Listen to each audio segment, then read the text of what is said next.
Plus de tirs pour une meilleure protection des troupeaux, des quotas de prélèvement doublés fixés à plus de 80 spécimens et des modalités d'intervention déjà à l'étude.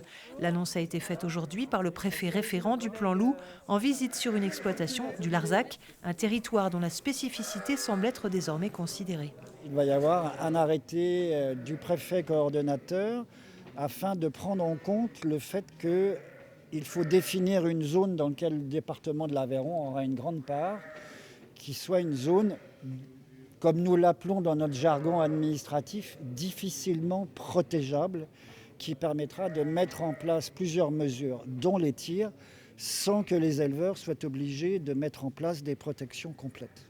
Impossible en effet de protéger ces zones propres à l'élevage extensif. Sur cette exploitation, 10 brebis ont d'ailleurs été tuées en l'espace d'une année. Pour les éleveurs, les tirs semblent être la seule solution contre les attaques répétées du loup, à quelques conditions. Il faut voir dans quelle mesure elles seront faciles à mettre en œuvre, parce que des papiers, on en a un petit peu marre d'en remplir.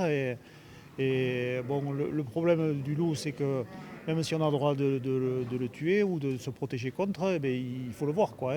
Pour les exploitants, si ces annonces s'apparentent à une petite victoire pour l'agropastoralisme, les moyens humains doivent suivre.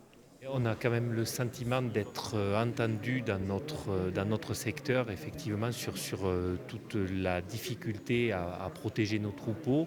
Et donc, on nous donne les moyens, en tout cas légaux, de réagir. Maintenant, ce qu'on n'obtient pas, c'est une brigade dédiée et professionnelle, parce qu'on continue à dire que ce n'est pas à nous d'aller traquer les loups.